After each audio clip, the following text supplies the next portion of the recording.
Start streaming. There we go. All right.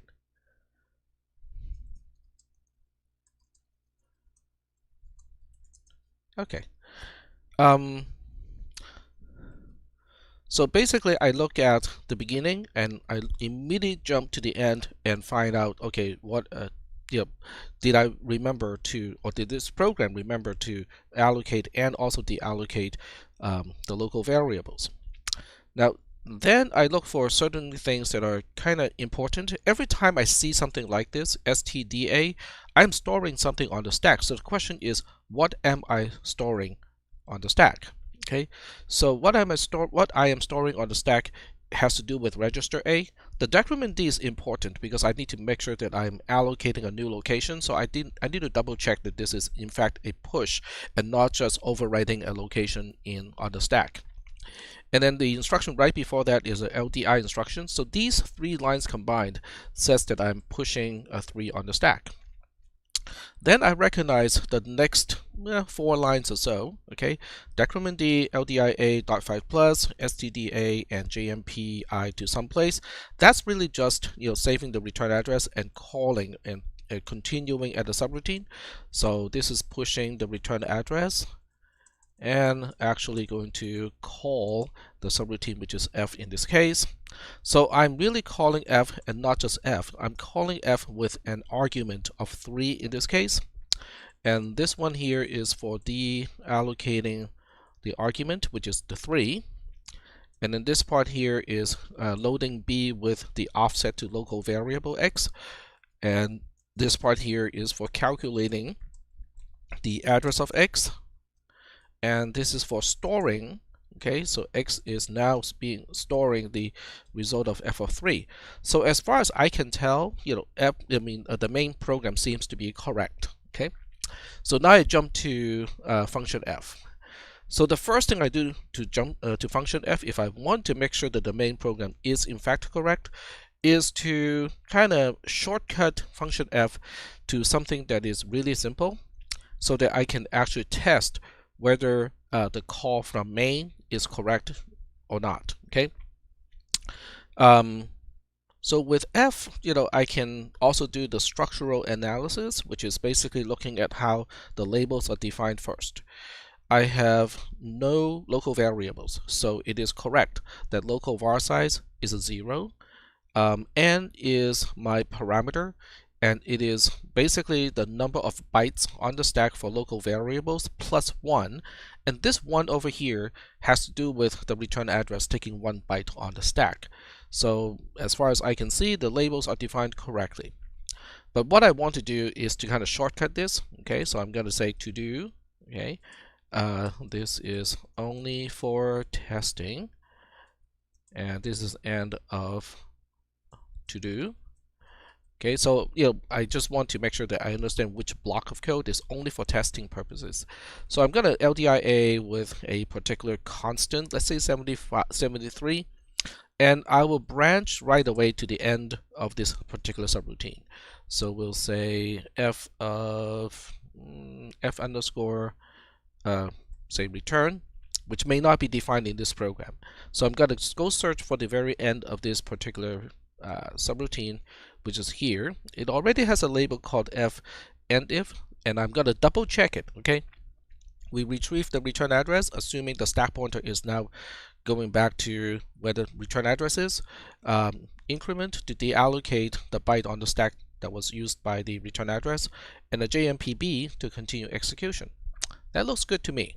So that means, in my code over here, I just have to modify this to f underscore and if. So I have just quote unquote hacked this program to completely ignore the argument and just return a 73 as a constant all the time. So if I have enough time, I would just kind of run this code and make sure that local variable x did get a value of 73, which is not what I would do because I don't have enough time. So so I'm saying that this is a good practice, but I'm not doing it because I don't have enough time to do it.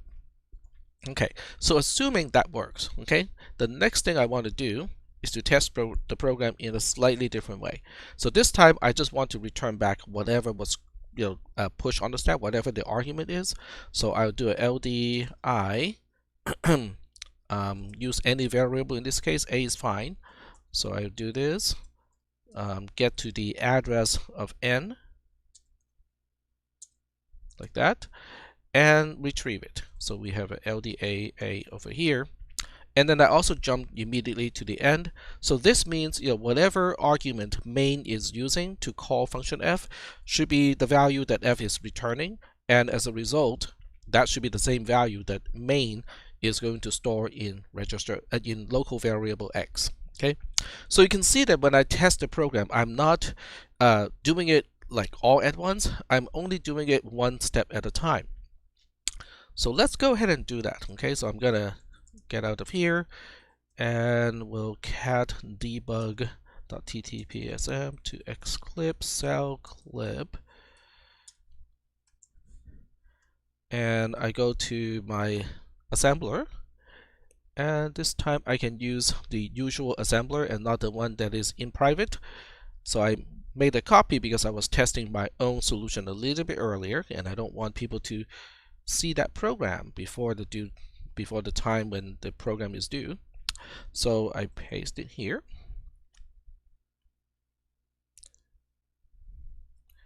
and download the RAM file. Okay.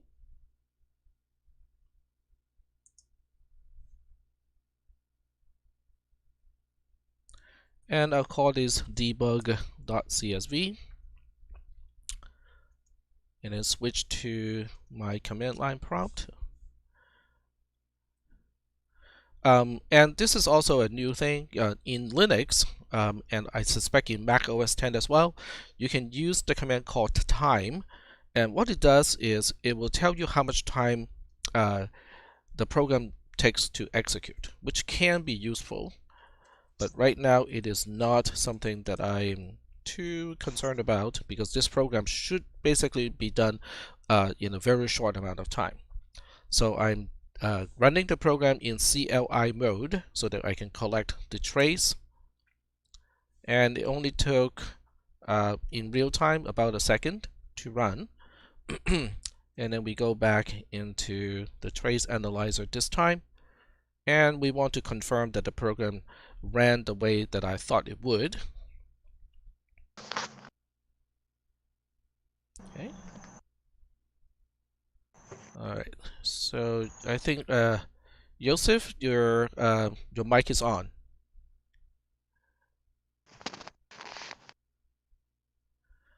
So we go to sheet 1, and then we import it.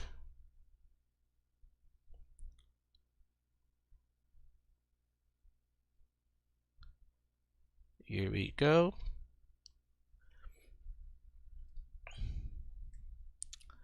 All right, and we want to replace current sheet, tab, no, and then click import data.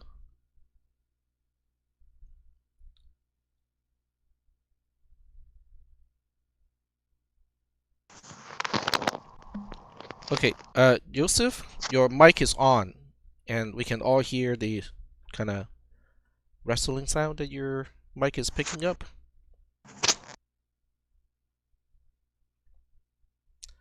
All right.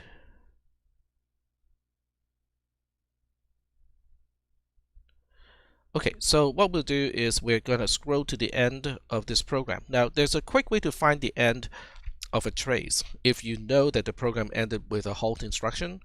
The way to do it is to go back to the Assemble tab of the assembler and find the address of the halt instruction. So in this case, the halt instruction is right here. So we can see the halt instruction is at location 1A. So when we get to the trace analyzer, we can look up column A. Control H is the search, and look for just 1A. And there we go. Make sure that we are only looking within this specific range, which is column A, and then click Find. And we can see now that we can just quickly locate the end of the execution of this entire program. And we did store a 3 into location FF, which is where we allocated for local variable x of main. So the program does work properly, at this point. Do we have any questions about how I'm kind of running this program up to this point?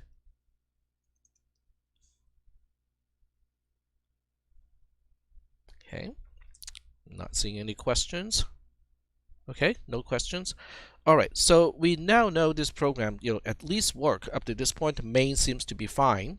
So that means I can now focus all my debugging to with the subroutine itself.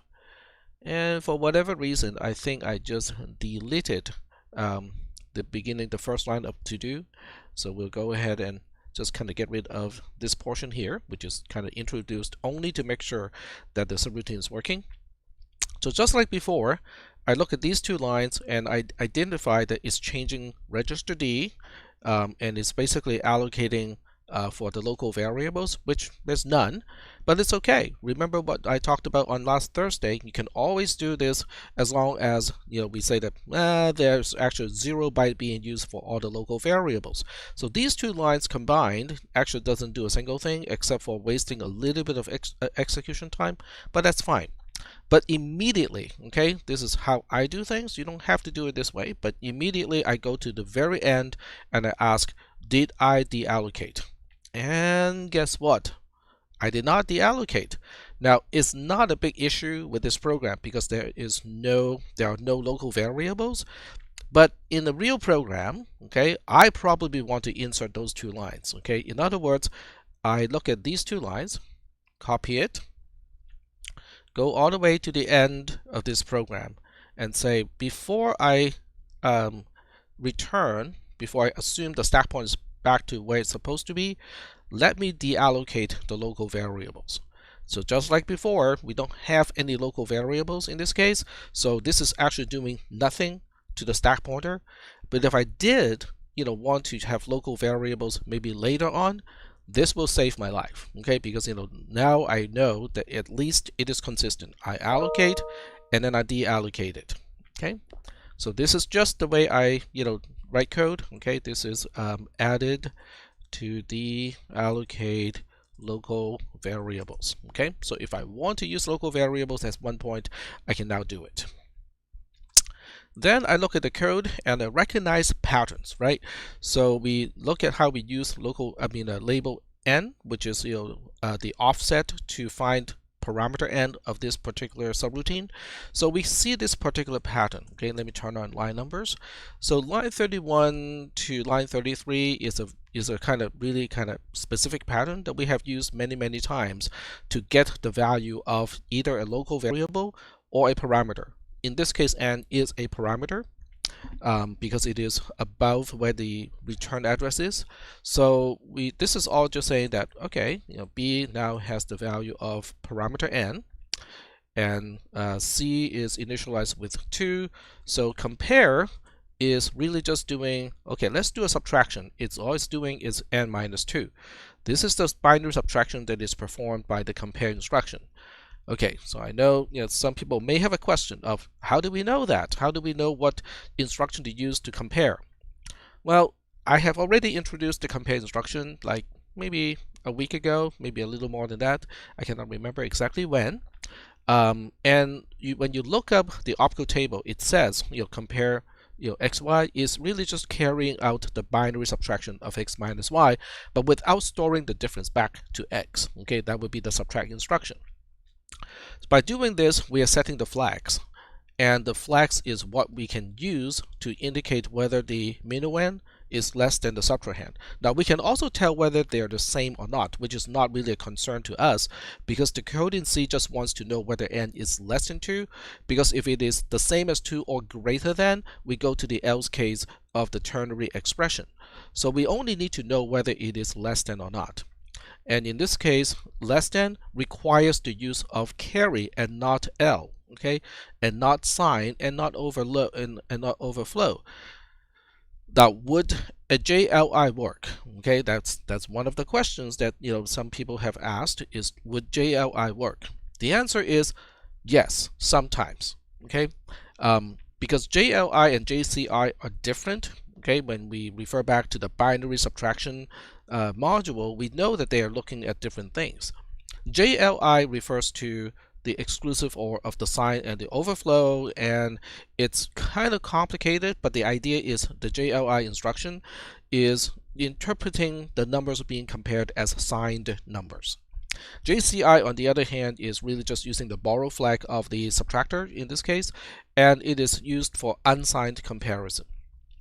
So in this case, does it really matter? Because it seems like we are not going to be able to get to the values where it makes a difference, because for a byte, okay, for 8 bits, in order for signedness to make a difference, is we have to get all the way to at least 128 in decimal. So f of 128 is going to be a huge number, with an 8-bit processor like this, we're not going to be able to get there. So that means, JLI would work for all practical cases for this program. But it is still wrong. Just because it works for the most part doesn't mean that it is right. So it is actually it still needs to be a JCI, even though a JLI would practically work, in all cases, for this particular program on this particular architecture. Okay. On the other hand, if we have a larger architecture, or if we change the code so it's not doing exactly this, okay, then JLI would not have worked, because it would have made the wrong branch, when n has the most significant bit being a 1. So from the correctness perspective, JCI is the one that is correct. JLI is the one that is almost correct, but not entirely. Okay, so I would have to say that JLI is not an entirely correct answer, even though it works for the most part. Okay, now I myself, really do not want to encourage the concept of, if it works for the most part, or if it works for all the cases for this specific application, we'll just go ahead and use it. I really do not encourage that kind of mentality, because that means, if a program is modified later on, or if the code is copied and pasted into a new application, it may not work anymore. Okay, so we don't want to write code that is almost working but not entirely, especially when there is an actual version that is correct. Okay, so I just want to emphasize, that is how your final exam is going to be graded. Is it does matter whether it's a JCI or a JLI or JSI. JSI would actually work as well as JLI in this case for the same reason, but it is still not considered a correct solution. Not entirely. You get partial credit if that is what you use, but it won't be full credit. Alright, so knowing that, what is going to happen here? Now, for myself, okay, for myself, what I'll do is I'm going to comment here. It's basically saying, okay, what if I did not make a branch? And remember to change this back. Alright, so if I do not branch here, that means n is greater than or equal to 2, and this is where the recursive case is. Let's not test this part, okay? We'll say to do, okay? We'll evaluate and fix this later, okay? The reason why I would delay this is because in order to debug a subroutine that is recursive, we better take care of the non-recursive cases first. Because if the non-recursive cases are not working, forget about the recursive cases. There's no chance that the recursive cases would work if the non-recursive cases are not working. So we're going to go to f_else to look at what do we do when the program is when it's dealing with a non-recursive case. So in this case, it is copying register B to register A. So I need to make sure that register B has the value of n in this case. So I go back to the code before the conditional branch, and it is quite clear that register B does have the value of n. It looks good, but guess what? I am not going to take any chances. So I'm going to test the program. Okay, I will test the program first. To test the program as it is, okay, I have to go back here and change my test case. Instead of using a test case of 3, I want to use a test case of 0 and a test case of 1, just to make sure. okay, just to make sure that the base case, the non-recursive cases, are in fact working. So this is also where I would make a slight change to this program, and I'm just going to change this to refer to a label called test case, and then I define the test case label over here. So this way, if I ever need to change the test case, I only have to locate the label and change the label definition instead of having to locate the actual line of code and the actual constant that I want to change. So obviously this 3 should now be test case, and the program is now ready to be tested again. Okay, so we'll go ahead and test it. So we'll go ahead and do a exclamation point to get out of the QA. Whoops, QA, not WA. All right, so we'll go ahead and do the same thing. Copy to the clipboard, go back to the assembler, and by the way, this is the assembler that you do have access to, so if you want to follow along, you're more than welcome to. I don't see anyone on the assembler right now, but if you do want to, that's up to you. And paste the new program in,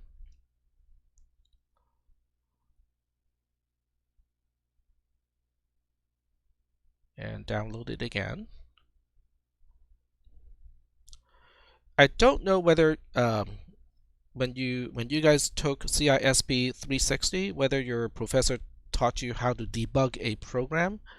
That is actually a very important topic to introduce. Now, I understand that sometimes the professor simply does not have enough time to go over debugging techniques. That happens simply because there's not enough time. But it's really an important topic to go over. All right, so the program is done, and I'm going to go back to the trace analyzer and reload sheet 1. And I do know that the use of the assembler and also the trace analyzer is really quite a few steps. But the more you do this, the less it becomes a chore, because right now I'm not even thinking. This is all muscle memory as far as I'm concerned. And there we go. And once again, we want to locate the halt instruction. I don't think it has changed position, because we didn't really change. We did not add any instruction to main. We changed the test case, but we didn't really change the location of the halt instruction. But it's okay to double check just to make sure that the halt instruction is still at location 1A until you forget to switch. Yes, that will mess up the wrong tab in the trace analyzer. But the good thing is you can always just go back to the source and download the original version, or if you want to, you can also undo the changes because it's a Google Sheet. Exactly. Yep. And the best thing about running this in the simulator and stuff like that is it doesn't blow up anything. Okay, I wouldn't encourage this method of running a program. If I were to teach a bomb disarming kind of class, is okay, let's see if this works. Okay, that would not be a good thing to do. Or teaching people how to perform surgery on other people. But this is not one of those classes.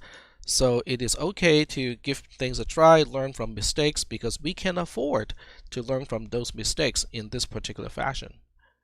All right, so we locate 1A, and we store 01 into local variable x of main.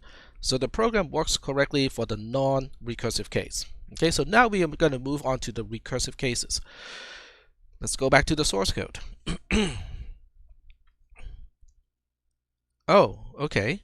Let me illustrate how to get to the undo part. Okay, so let's say this is the trace analyzer and it's still working, and this is yours. Okay, so what you can do is to type Control-Alt-Shift-H on a Windows or Mac or Linux keyboard, and I think it's going to be something like that on a Mac keyboard, but I don't have a Mac, so I know they don't have an Alt key.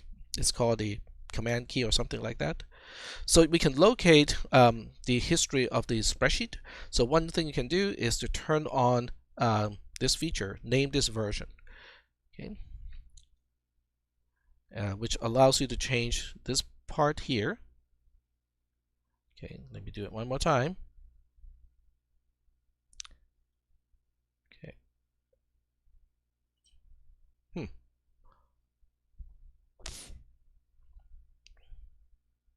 All right, there we go. One more time. There we go. So we'll just say it's still working. So if I ever need to revert this spreadsheet back to one part that is still working, I can then turn on this switch here. So it will not show all of the other versions, because they are not named, and I can just go back to this version and just say revert to this particular version. So that makes it easier for me to kind of restore the operation of a spreadsheet if I accidentally make some changes. That breaks it. Yeah, you can do the same thing with Google Sheet. I mean, Google Doc too. They have full tracking of the changes to the document. So that's kind of helpful. So now we want to get back to the actual sheet, which takes a while, just because it's kind of long and big. Oh, too many times. There we go. All right, so the program works up to this point. So we're going to go back to the program and make some more changes. You can see how this is kind of an iterative process. It takes quite a bit of time, but it's not a waste of time. It takes a little bit of time, but it's not a waste of time. Now, with the test case, the new test case that I want to use to see if the program works when it's recursive, I can choose any value that is at least 2, but I'm just going to choose 2. Because with 2, it's easy for me to know what the program is supposed to do, because f of 2 is f of 1 plus f of 0. So I know what it is supposed to do. And the other thing about continuing to debug this program is now I go into f, and I know the non-recursive one is working. So I might want to mention that, right? So I want to mention that in f else, okay, and just say that, okay, we know non-recursive works, okay, because I just want to comment so that later on, if I come back to this program a few hours later, I know that I have already tested the program up to this point, and we know the non-recursive part is working correctly. This is also where revision control comes in handy, and I mentioned, I think last week also, that you can use Google Doc as a revision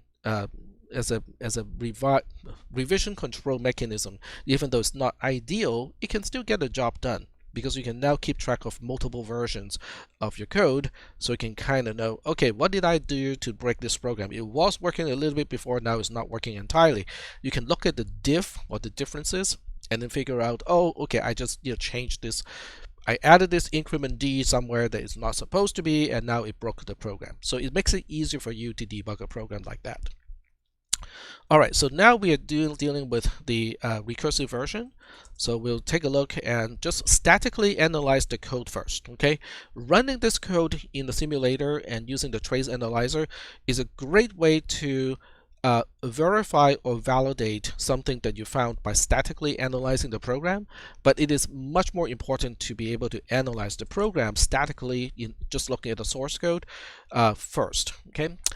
So we decrement B, okay, so we know B has the value of n, so B is now n minus 1, decrement D and store B to where D is pointing to. This is just pushing n minus 1 on the stack. And then we have decrement D, decrement B, decrement D. Whoa! So we got a few things here on the stack. So I think what the original intent here, okay, so let me just kind of comment what is being pushed now. This is pushing n minus 2 on the stack. And then we have a call, okay, this is for calling f, right? Okay, so this is for calling f. This is where things do not match the C code anymore, because what the C code wants to do is to handle one of the two. Okay, either we call f with n minus 1 or we call f with n minus 2. But what the assembly code is currently doing is it is pushing n minus 1 and n minus 2 on the stack, and then it calls the subroutine. So when we call subroutine f, okay, this is corresponding to f of n minus 2, and it's going to return the value in register A, just like usual.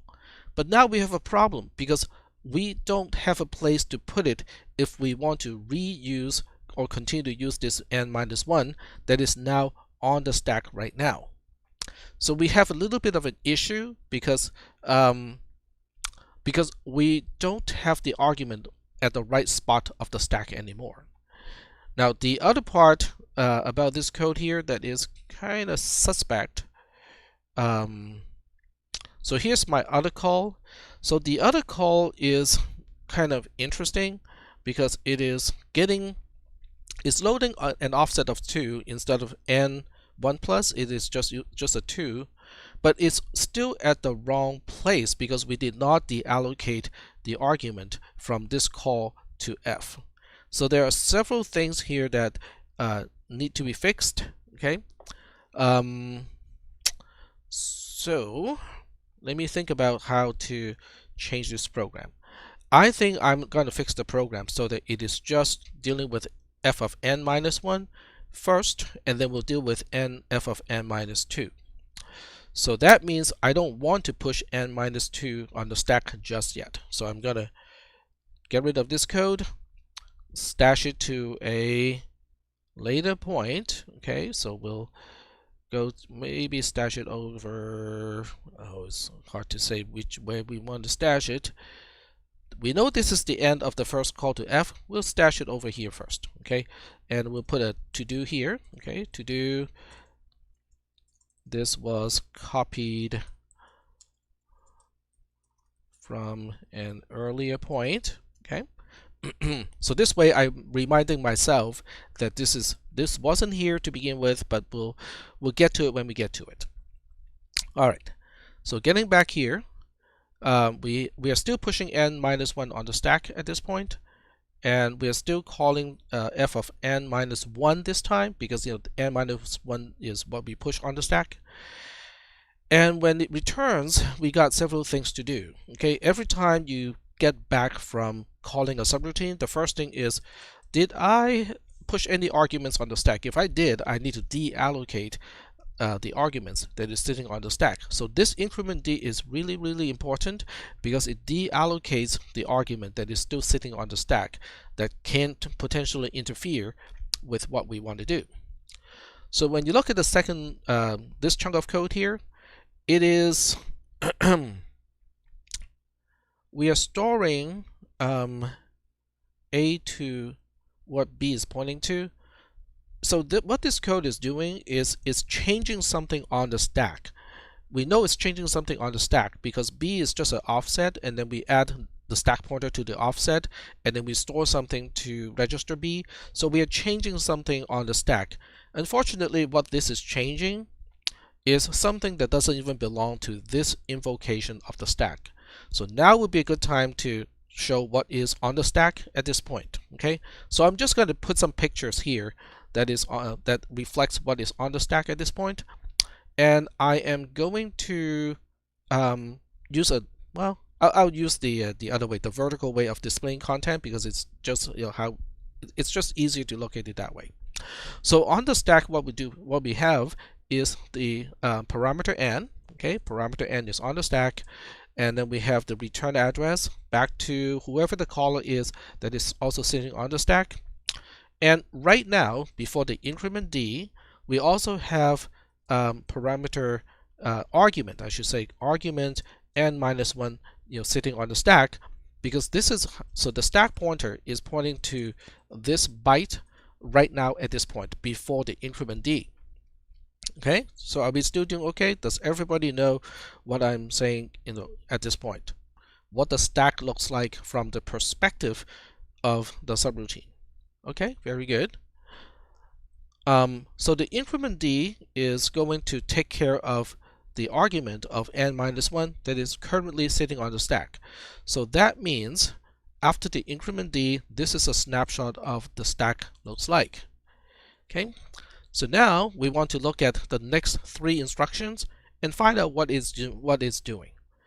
It is basically saying, whatever the stack pointer is, add 2 to it, and then we store the return value of f of n minus 1 to that location.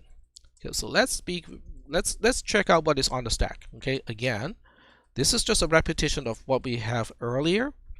So technically, this is d plus 0, right? Because d is the same as d plus 0. This is d plus 1. So d plus 2 is this pool byte on the stack. This is d plus 2. So we are overwriting something that is not even part of the frame of this invocation of subroutine f. In other words, we're trashing somebody else's stuff. Okay. And Catherine is typing.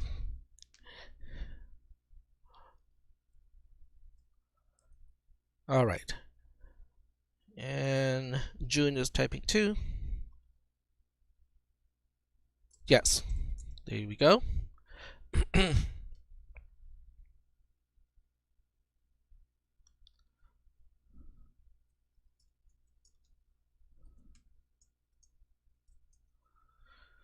Line 44, which is here. Oh, okay, we got an extra decrement D. Okay, very good observation. This is an extra decrement D, and we need to get rid of that. Good catch. So that, okay, well, I'll put this back here, but I'll comment it out. Okay, this is an extra decrement D that should not be here.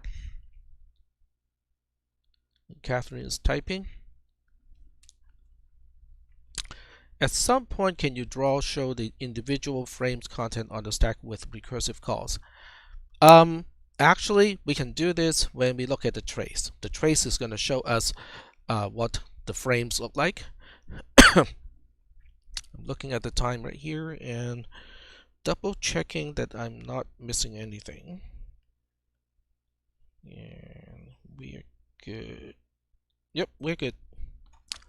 All right. All right, so this is what we are overwriting on the stack, which does not belong to this frame of, it doesn't even belong here. It doesn't belong to this invocation. So this is definitely some place I can stop and go like, okay, let's fix this first, okay? Because we know at this point, this is not gonna work. What we do want to do at this point, or what the original code got right, is to save the return value on the stack. But instead of overwriting a location that is already allocated on the stack, why not allocate a location right now? Decrement D, allocate a byte on the stack, and just store into that location. So by using this change, the stack now looks more like this.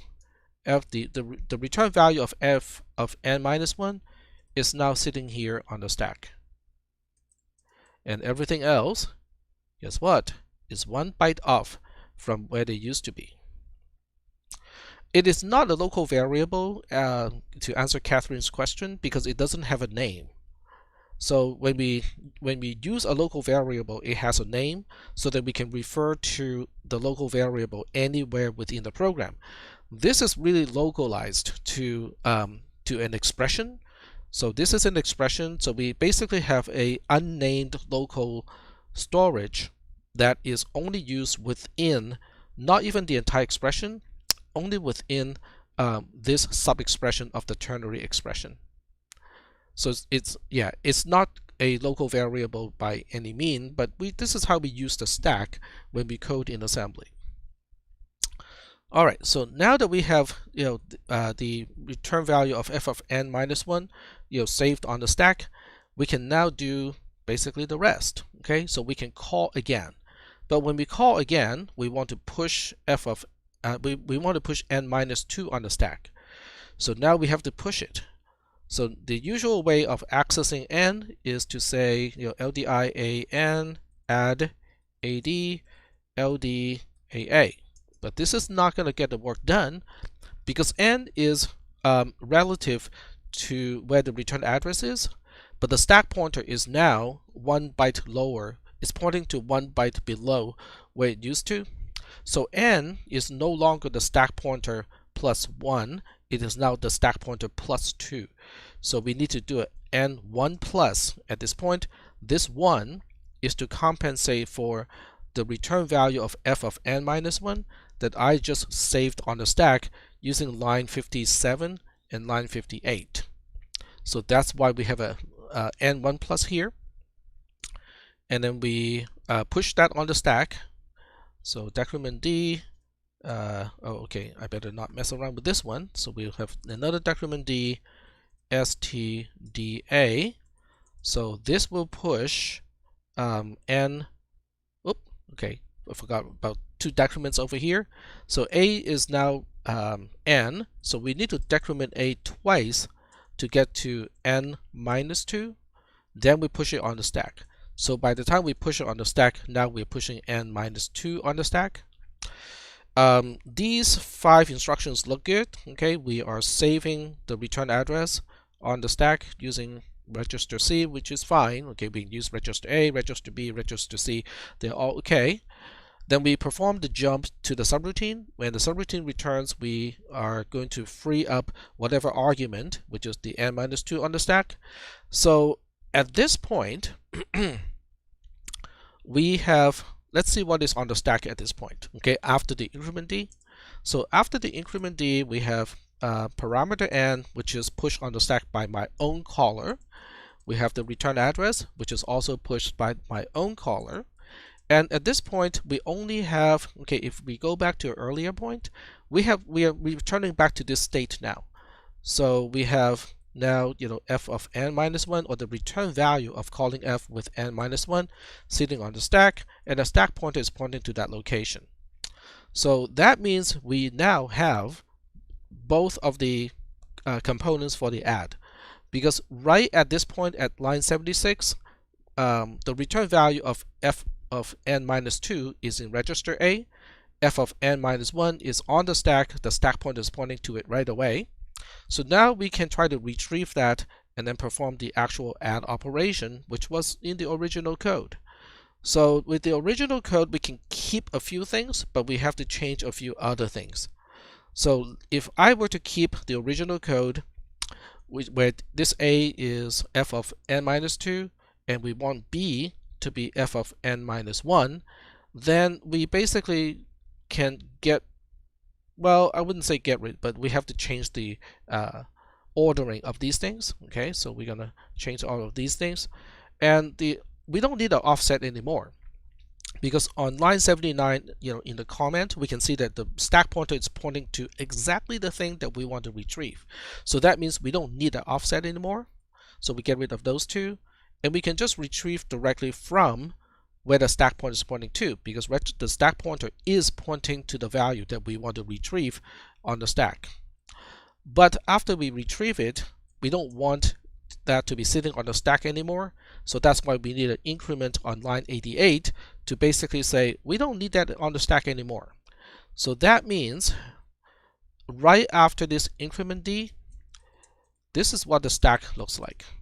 The stack does not have f of n minus 1 anymore on the stack, and then the stack pointer is now going back to point to return address, which is what we want, because by the time we get to f and if, which is down here, we are retrieving, okay, because this is not line 102 and 103, they are not doing a single thing, because f local var size is a 0. So that means we skip to line 105, where we assume the stack pointer is pointing to the return address. But we know that the stack should be in this condition at this point, so it should be okay on line 105 to assume the stack pointer is once again pointing to the return address. We retrieve it, we deallocate the return address on the stack, and then we continue execution at the caller. So I think that this will fix all the problems. So let's go ahead and test it.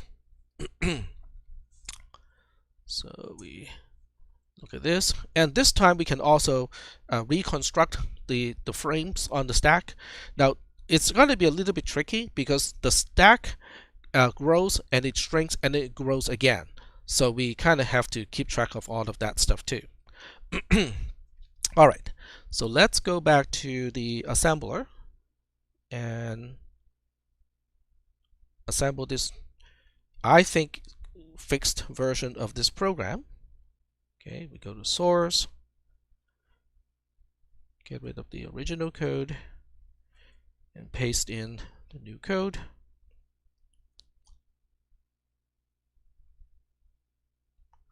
And everything looks good because we can see that v2.0 raw is the first line. And then we download. There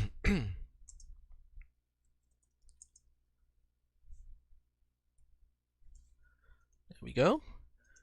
And then we run it on the command line again.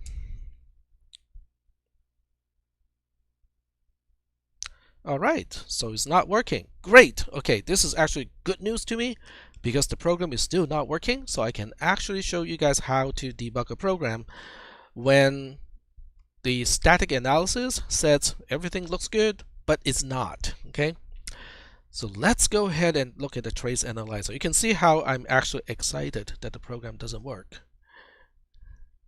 So we go here and then we import the trace, which is in the TSV file.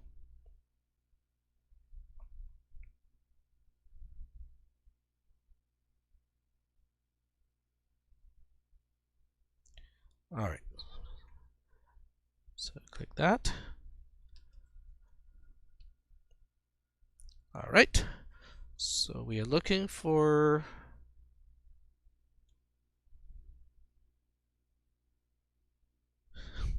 lots of versions that don't run.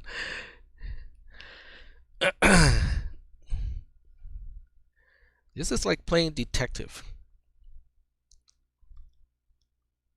All right, so while the program is still loading and analyzing, let's talk about what to do at this point. Okay, we know the program is not running correctly, and there are only a few places where we can quote-unquote get into a loop. Okay,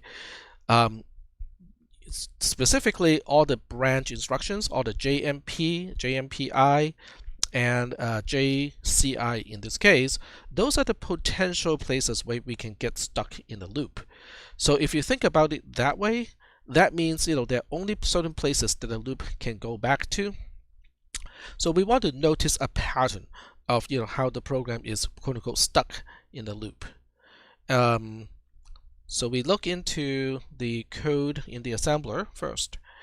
So we go to the assemble tab and we want to find the range of addresses corresponding to function f. So f is starting at location 1b, that's the first byte or the address of the first byte of f, and then the last byte is 50. So we are looking at 1b and 50. That is in the subroutine f. So now we go to the trace analyzer and we look for 1b. So this represents our first call to the subroutine. So this is where the analysis of the stack can be really helpful. And that's exactly what I'm doing at this point, which is I'm just using LibreOffice Calc, and you can use Excel if you have Excel. And I'm going to discard this one.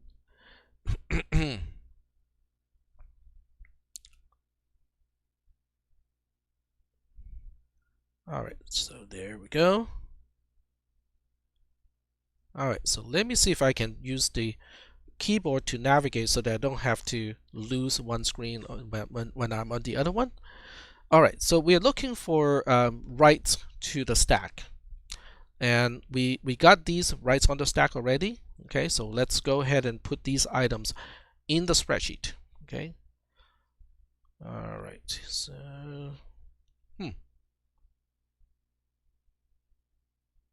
all right, so in this case, location FF is X of main, and we don't see a write operation because it's an uninitialized local variable. So until we get to the assignment operation in C, that location is not written to.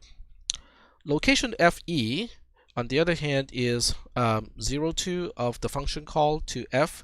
So this is called this. I'll just call this argument 2 of calling F. And then location FD should be the return address back to main. Okay. And that is written later on here. And if you want to go back to the assembler, you will find that location 12 is the correct place to return to in main. And we know that 12 is an address in main and not in the subroutine F, because subroutine F starts with location 1B. So that is helpful. Okay. And then we continue this. Okay. So I'm ignoring a whole lot of operations because I'm just focusing on stack operations at this point.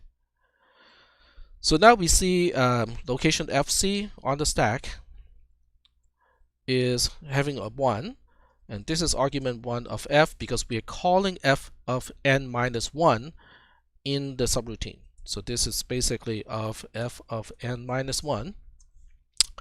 And then the next location should be the return address. And this is the return address back to F.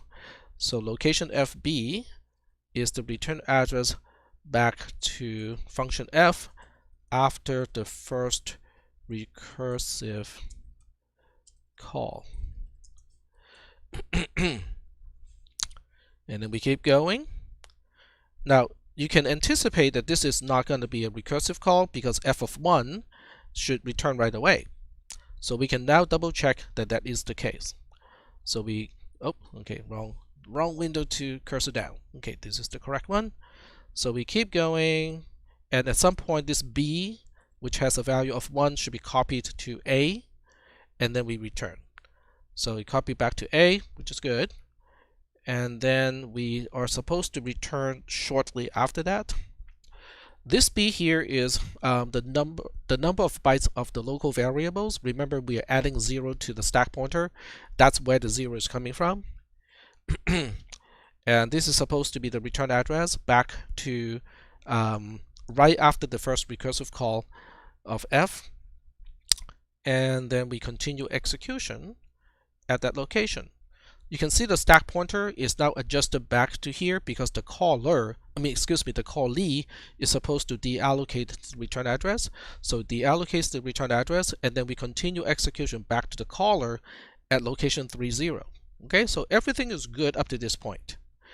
And according to our code, the next thing we do is we increment the stack pointer to deallocate the argument that is sitting on the stack, and then we reallocate another byte to store the return value of F of n minus 1. And that's exactly what we did. So the program is working correctly up to this point as far as stack operations are concerned. And then we push, and then we retrieve n on the stack. This is the offset. This is the location.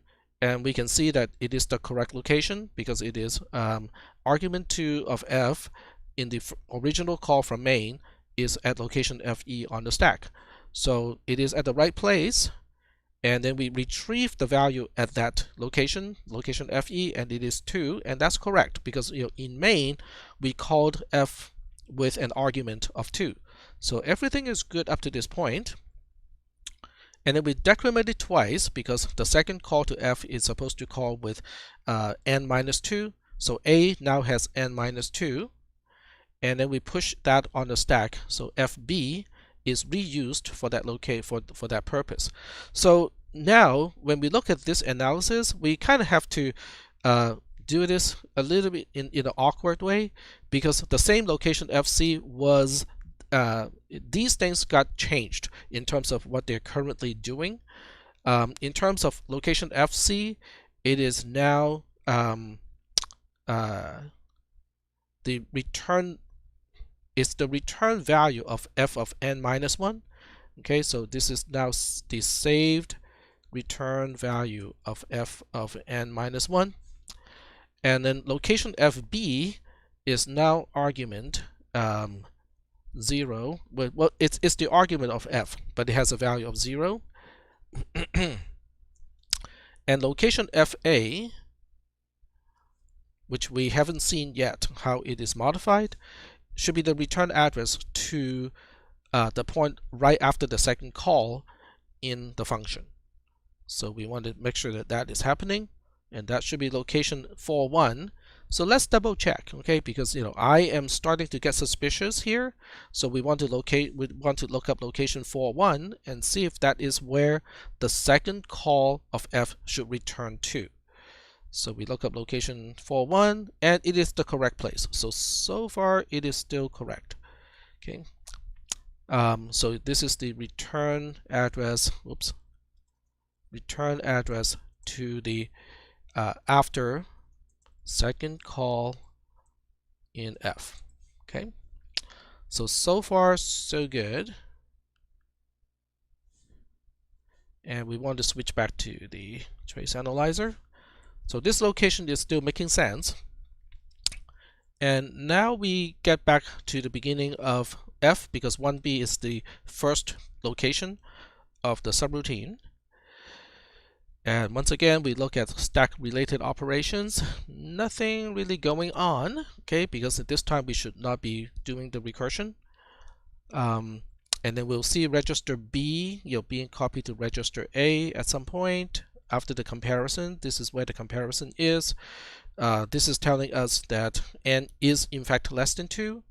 So we'll perform the JCI. So 25 will go to 4A.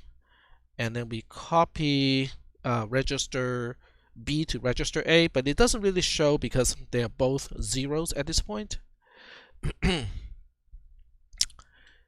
And we have a little bit of it. Okay, let's see here. So there's no stack related operations, and we keep going. When we see C equals to 0, that's because we have the add instruction. This is for deallocating the local variables, and since we are not really adding anything, so nothing is really happening here except for changing the carry flag, which is basically the borrow flag. And B is now 41 because this is the return address. We are retrieving the return address from the stack, and then the stack pointer is going back to FB. Let me just go back to here. So it's going back to point to the argument 0 of the second call of F. So everything is still working up to this point. Then we go back to location 41. This is the returning actually happening. This is going back to the caller. And then at this point, we are going back to location FC, which is it's deallocating the argument that is still sitting on the stack. That's why the stack pointer D is now pointing back to FC, which according to this diagram is the saved return value of f of n minus 1. So the next instruction should retrieve that to register B, and it is the wrong value. Okay, so we have an interesting. Alright, so we want to look up location 42 and make sure that this is in fact reading from where the stack point is pointing to. So location 42 is decrement B. Okay. That doesn't really do a single thing because register B is just useless at this point, which is fine. Or am I missing something?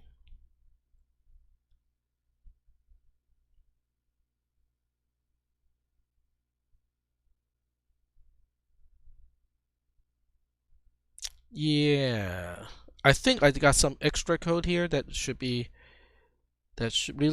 does not belong here. Yep. Okay.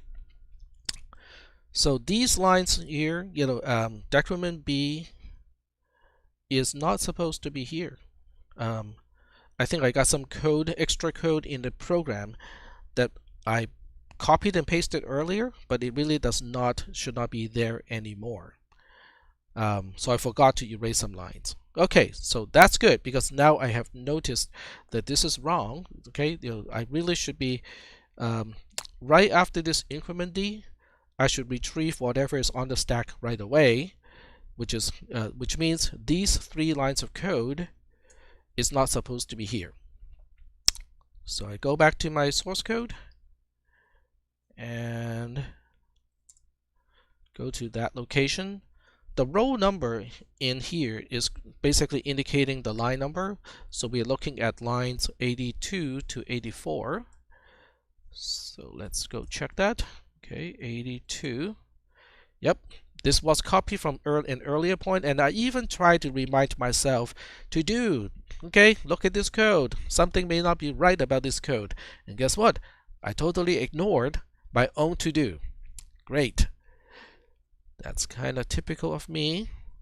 There we go. That makes a lot more sense now, right? Okay, so we will fix this program. XA in Vim is going to save all the files, open in all the tabs, and exit the editor right away. And one more time. Okay, so we copy the program to the clipboard, go back to the source tab of the assembler, take out the existing program, paste in the new one, and we go to the RAM file. And by the way, if you think this is really tedious, think of all the people who had to program mainframe computers back in the days of batch jobs. Because back in those days, let's just say that we don't even have to deal with punch cards anymore.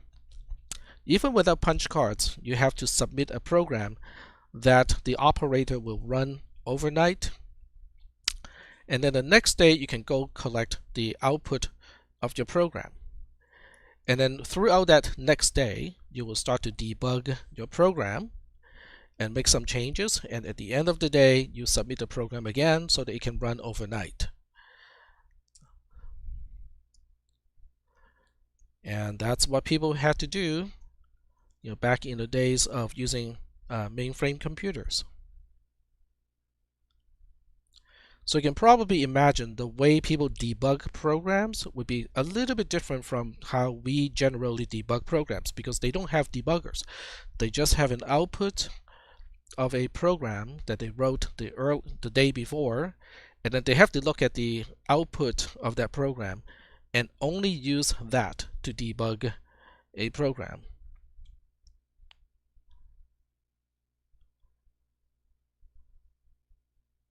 So in many ways, we are very spoiled by IDEs of all kinds, so that we can basically rerun the program in a few seconds and then see if the program works again. Which really is not the best way to debug a program.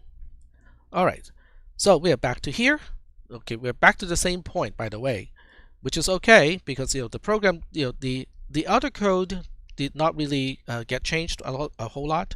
So it's okay to kind of continue our trace at this point, which is now good, because B is actually what is sitting on the stack at this point. B is reflecting what is f of n minus 1 in this case. So let me go back to the stack display. So we are now going back to where the good stuff on the stack. Okay, location FC is the saved return value of f of n minus 1, and that is retrieved to register B. And then we free that location, or we deallocate that location, so the stack pointer is now going back to point to the return address to main. Okay, and then later on, I compute the sum of f of n minus 1, which is in register B, and f of n minus 2, which is in register A.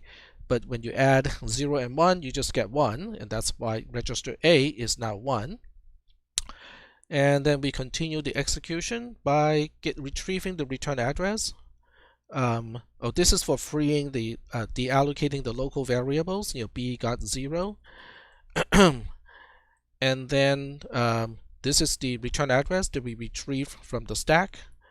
This is the callee deallocating the return address, so that D is now going back to point to location FE, which is the argument of calling F in main. And then we continue execution in main, which is at location 1, 2. And all main is going to do is to store that into location. Oh wait, hold on a second. So when we get back to location 1, 2, we have an increment D to deallocate the argument that we push on the stack for calling F in main. So that's why D, register D, is now pointing back to local variable X of main. And then we put the offset to X into register B. We add the stack pointer to B, so that B is now the address of local variable X of main. And then we store register A, which contains the return value of F of 2 in this case, into where local variable X is, which is location FF in memory. And then we deallocate that, because at the end of main, even though it's not called from anyone, it still has its own local variable. This is how we deallocate the local variable of main. And then we get to the halt instruction at location 1A, and that concludes the execution of the program. All right, so now let's go take a look at the call frame, or how we use the stack, because that really is the important part of this trace, or a really good portion of what is important of this trace. So if I were to use color coding to indicate the frame, these two cells, is going to use well, okay, let me use only this part here. So this is the frame of main itself. Main has kind of a deformed frame, because main is not called from anyone else, so it doesn't have a return address, it doesn't have parameters, it only has a single local variable. So main has a frame like this. So mango color is the frame of main. These 2 bytes is the frame of the first call of the Fibonacci subroutine from main. These 2 bytes over here, now it's kind of difficult to say it, which one is which one, but these 2 bytes definitely belong to the same frame, which is the second call of F. This is the recursive call of F of n minus 1 in function F. Now, the interesting thing is the frame of the first call to F kind of remains the same.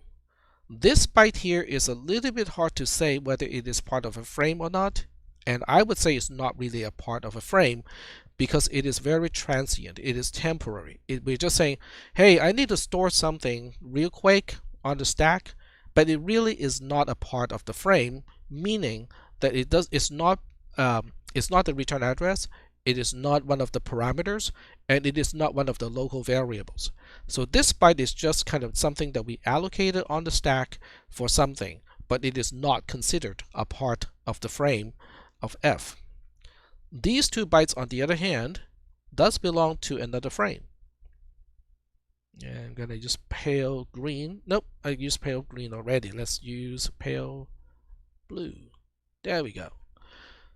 So this is how the frame looks like.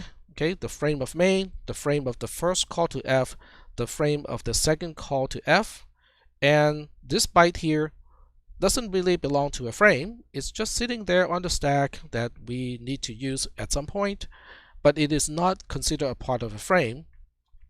These 2 bytes, on the other hand, is also a part of the frame. So if you want to count how many times we called F, the number of times is 3. Okay, this is the first, this is the second. The second returns back to the first, which then calls F again, which is our third call to F. So is that kind of visualizing what is going on the stack? Does it help?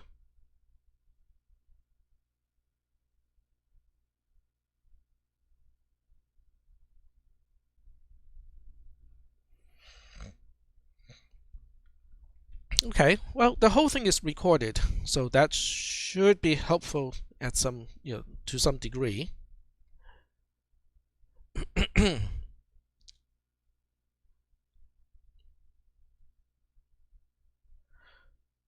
All right, it's hard to visualize. Yeah, so one thing you can do is to draw a picture, when you're writing your code. So that's what I was attempting to do when I was debugging the code. So I personally use these things here to kind of help myself understand what is on the stack and what the stack looks like. But it does take a lot of, I wouldn't say a lot, but it does take it takes a bit of time to kind of absorb this kind of information, so that you can kind of maintain that picture in your mind while you're writing the code.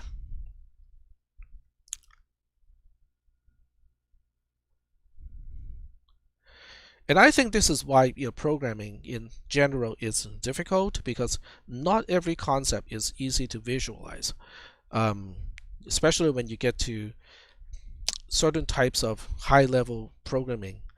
This is relatively easy to visualize because we can actually see what is on the stack. Each location has something in it. Certain concepts in programming, such as in JavaScript, when we look at closures, those things are even harder to visualize because it's difficult to draw a picture to represent the concept. Okay, so Catherine is asking, how is the value retained when it's taken off the stack so quickly? So I'm guessing it is Catherine is referring to the value of the return value of f of n minus 1.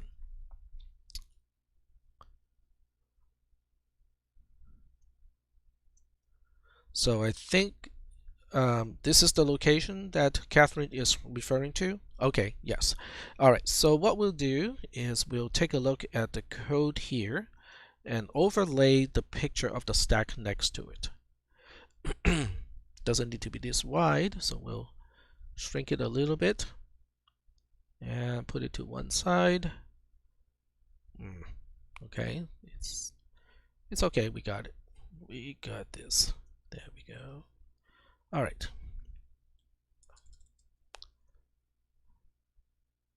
All right, so what we'll do, and Martin is typing, for some reason I thought each iteration of the subroutine will continue to eat up more RAM. It does, but when it returns, it will deallocate RAM.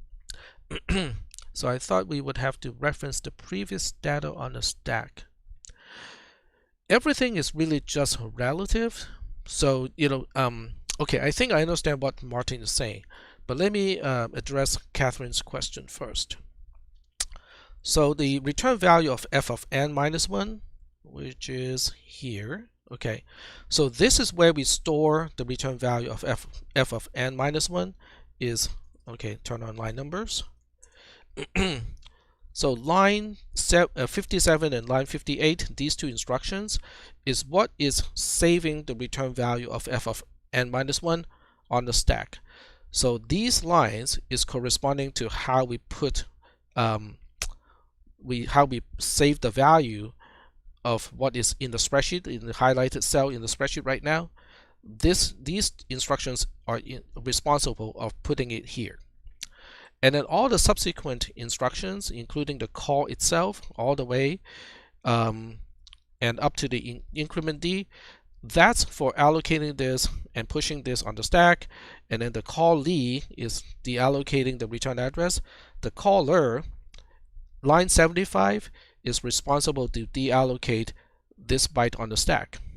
So when we get to line 81, the stack pointer is now again pointing to this location. So that's how we just go ahead and retrieved the return value of f of n minus 1, because the stack pointer is pointing at it right away. So if you want to look at the lifespan of this particular byte on the stack, then it would go from, okay, this is line 82, and so where we saved it is line 57. So between line 57 and, where was it again? Line 82. So between line 57 and line 82, that's the lifespan of this byte on the stack. So if I want to insert comment. I can't really easily do it here, but the lifespan of this byte is between lines 57 and line 82 in the code the way it is at this point. All right, so it just seems like, okay, I'm just repeating what Catherine is typing. It just seems like it would need to stay in the stack so that the value wouldn't be lost between recursive calls. Yes, that is the whole idea, because when you look at the C code, okay, so let me slide this over so that we can look at the C code. So when we look at the C code, we need the return value of this, and we also need the return value of this. The problem is in assembly, in the implementation, each invocation wants to store the return value into the same register, which is register A. And then to make things even worse, the registers, we cannot assume the registers to preserve their values when we call a subroutine. In other words, when we call a subroutine, we can count on registers A, B, and C all getting changed. So that means we cannot just save the return value of f of n minus 1 to one of the registers. So the only safe place to put it, to stash it aside, is to push it on the stack. And that's what line 57 and line 58 are doing in the assembly code, is to push it on the stack. Now, when it's time to retrieve it, which is after the second call to f, then we go back to that location and go like, okay, I know that I stashed the return value of f of n minus 1 at this location. Now I'm going back to retrieve that, but we also have to remember to deallocate that byte because it is not useful at that point. Yes, so Catherine is correct that the byte, okay, let me go back to the pictorial representation of what is on the stack. So this byte, because it has a higher address compared to the frame of the third call to f, so that means this byte is on the stack as it is during the entire call and return of the third time we call f with an argument of 0. That is correct. It is preserved the entire time. Because the good thing about items on the stack is things that are pointed to by the stack pointer and above are not supposed to be modified by future subroutines unless you are passing the address of one of those things to a subroutine. And since in this particular program we do not pass pointers, we do not pass anything by reference, so that means each invocation of the subroutine f really should not mess up anything that is above where the stack pointer points to prior to the call.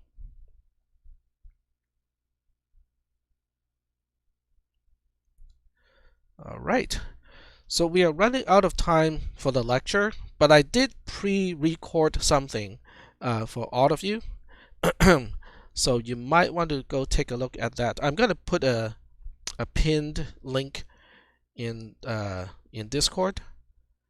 This one was recorded a little bit earlier. Let me see. I think this is the right one. Yep. There we go. All right. So if you were to go to a Discord, I'm putting a link here. Okay. This is my solution and explained. All right. So I'm going to pin it. There we go. All right, so what you're seeing in Discord, which is a link to another YouTube video, was something that I recorded earlier because, as I said, I might need to go talk to the electrician when they come here. So I didn't know when they're going to come, so I was planning if they come, I'll have you guys to watch this video instead. So that's about an hour, another hour of explanation, but this time it is my own program. And you will see that my own program is structurally very similar to the program that I just looked at. In fact, when you look at how the stack space is used, it is exactly the same. Okay, I'm using the stack exactly the same way. The code may be slightly different. I think they're almost identical also at this point after all the correction. So one thing you can do with the program that I have written here, which I will also upload so that you guys can have a copy of that. So let me zip up everything for today.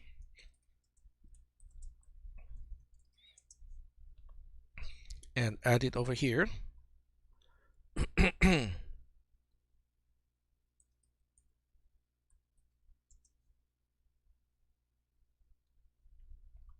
All right, there we go. So one thing you can do is to take a look at this program. I mean, especially if you cannot get yours to work entirely, you can look at the solution, okay? And one thing you can do is to comment, or at least try to figure out what each line is doing, what is the significance of each line in the source code. And I tell you, except for, no, I actually do not have any line of code that does not serve a purpose. So you want to look at this program and figure out what each line is really doing. And if you don't know for sure, okay, then you need to go back to some earlier notes or some earlier discussions to find out what that line is really doing. All right, so June is asking, okay, let me go back to the editor first so that we can refer to those line numbers. All right, and it's line 69, okay. So after we push n minus 2 on the stack, so when you look at the visualization over here, n minus 2 is pushed at this point. So we have, no, we don't have n minus 2. We have n minus 2, not f of n minus 2. Okay, so I'm just correcting in here. I'm just correcting in Discord so that if you look at Discord, you will know what I'm talking about. But yes, other than it is not the return value of f of n minus 2, it's just n minus 2, the ordering of the items is correct on the stack, because you're basically talking about from here all the way to here. So that is correct. All right, and then Zachary is typing something. I'm gonna wait.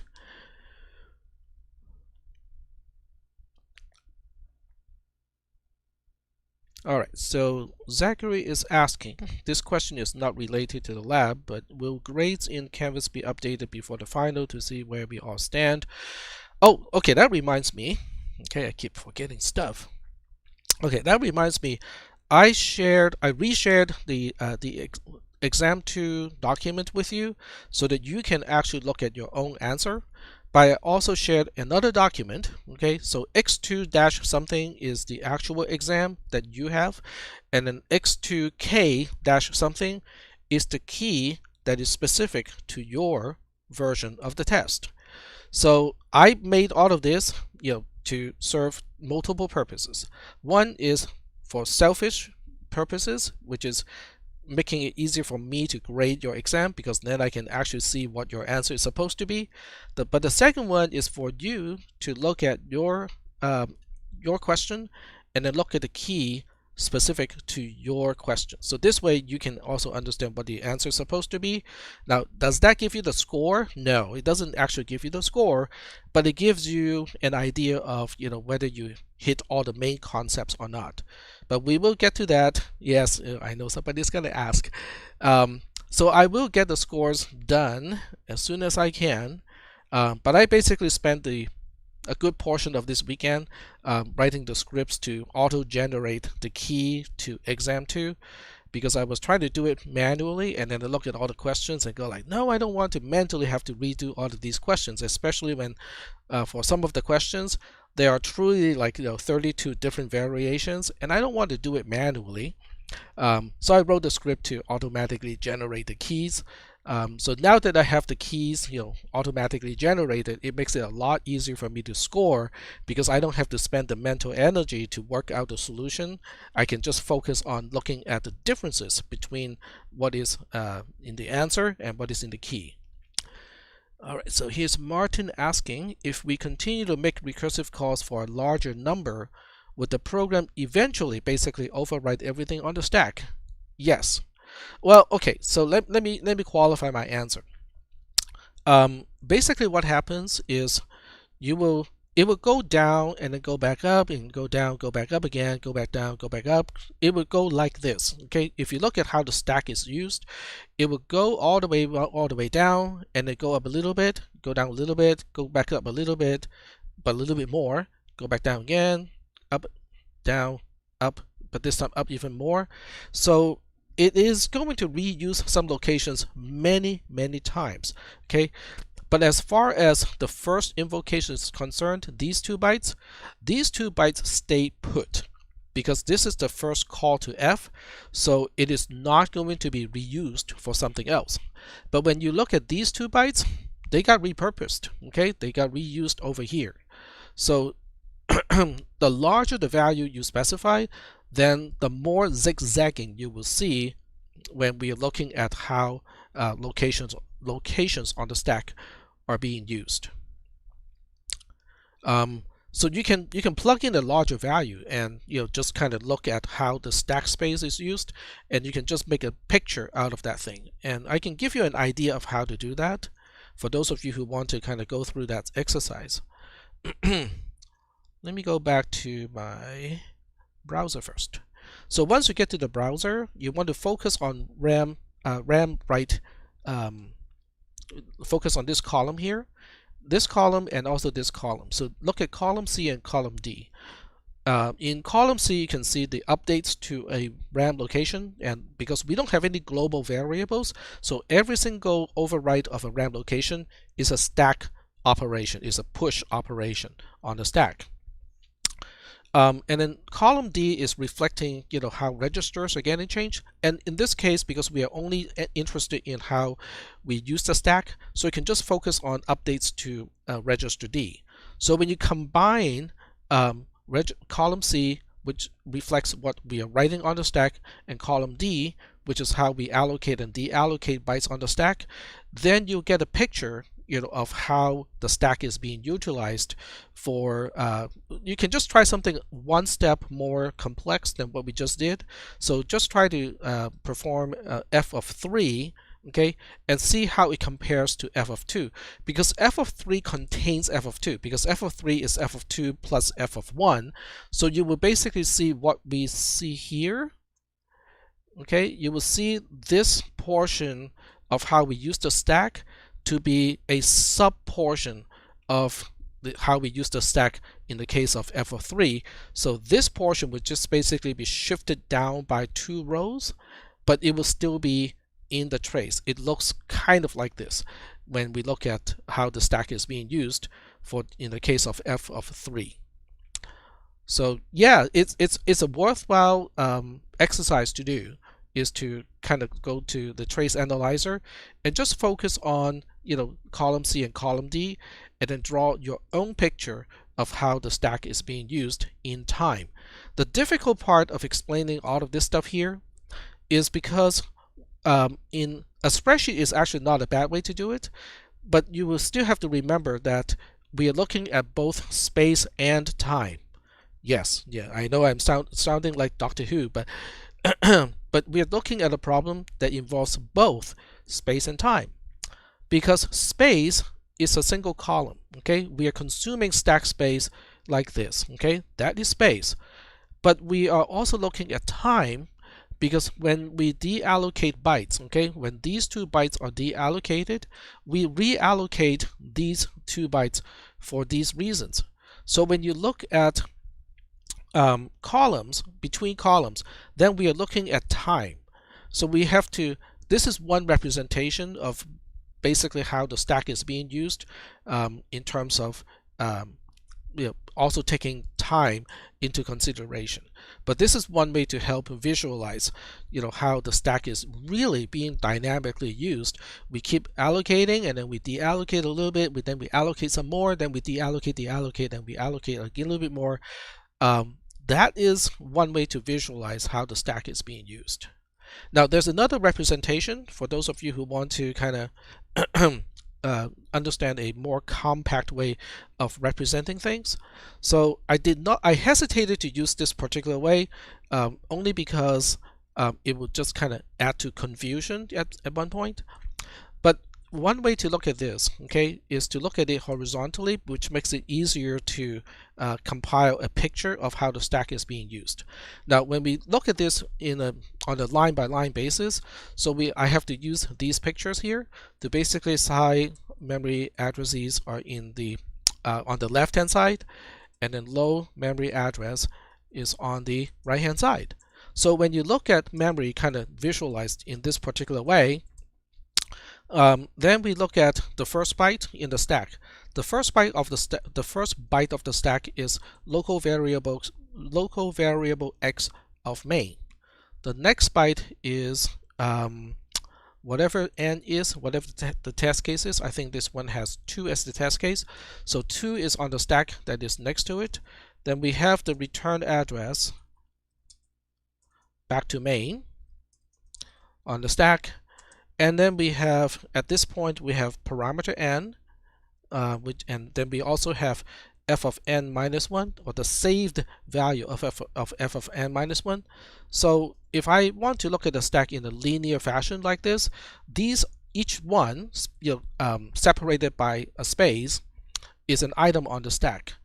And this is the one, okay, if you want to emphasize, you can kind of use a square bracket or whatever you want to use to emphasize that this is what the stack pointer is pointing to at that particular point of execution in terms of what is on the stack. The nice thing about this representation is it doesn't use up as much space, and you can also write a line of comment like this every single time we touch register D. Every time we decrement D, every time we increment D, and every time we store something to where D is pointing to, you can just have a snapshot of the stack at that point and use this as a representation of what is on the stack. So that is another way to help visualize what is on the stack, and another way to help you document the program and basically understand how the program works as far as how the stack is used. Okay, so is that okay?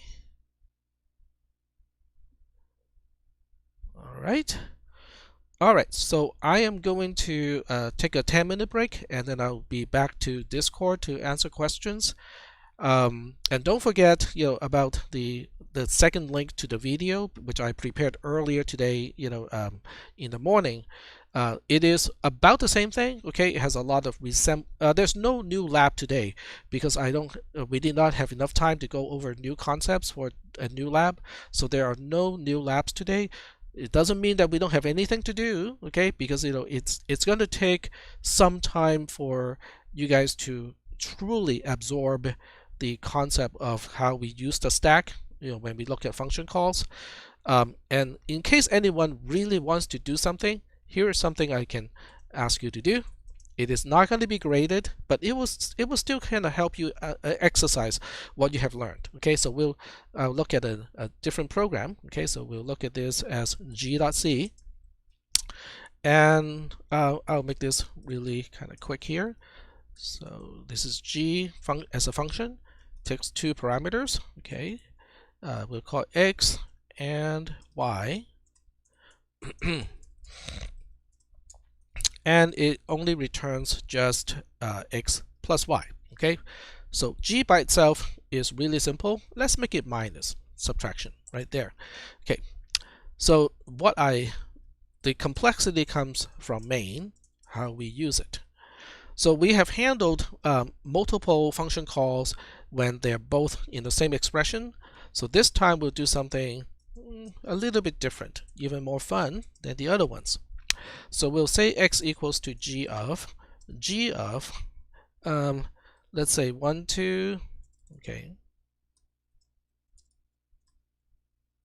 and let's make x having an initial value. Let's say it has an initial value of 2, and then here we have x and then x plus 1.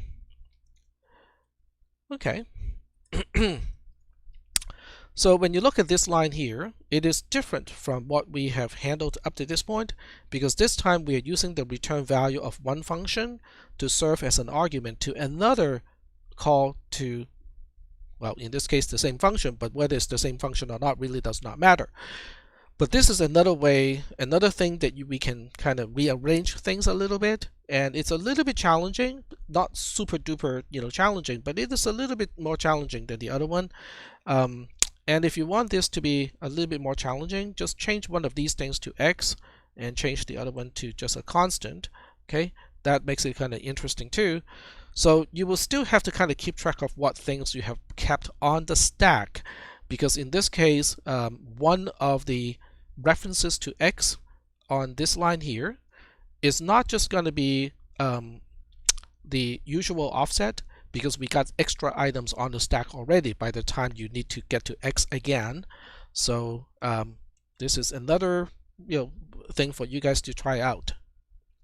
So there are no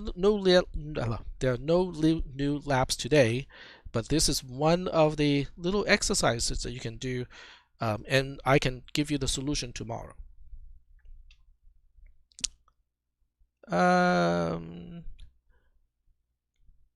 I just did. Okay, June is asking about the program that I did today.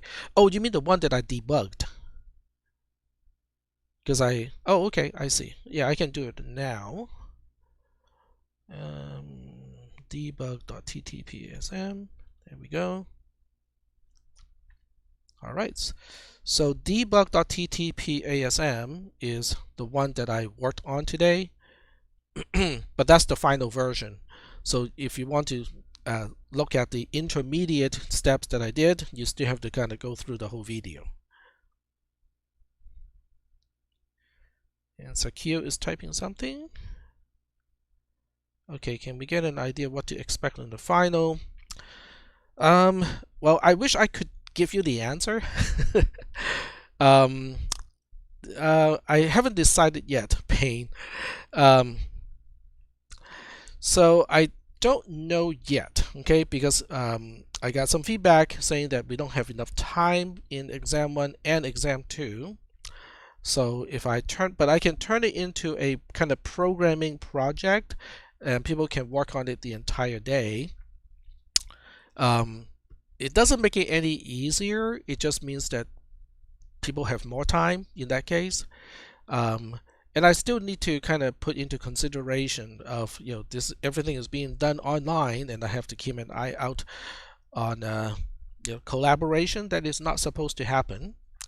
So I'm leaning on giving you guys a 24-hour time period for the entire day on Thursday, starting at midnight, to work on a particular programming project. And it's going to be very likely to be a debugging kind of deal, where I give you the C code, I give you the assembly code that is not entirely correct, and your job is to fix it. Okay, and it's not going to be all or none, meaning that if the program doesn't work in the end, you get a flat 0.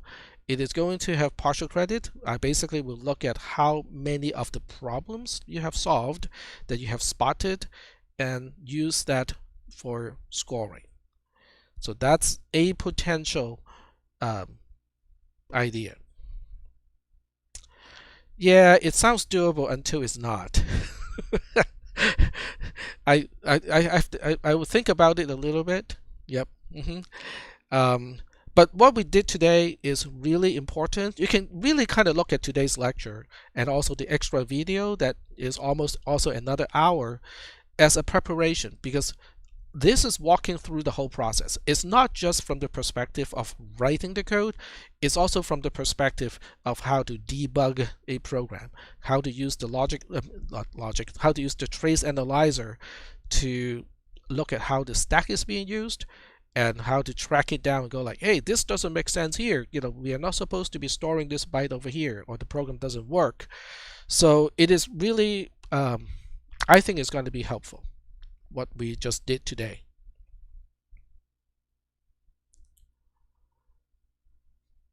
Okay, and I think Sakio is still typing something, and I'm gonna wait for that.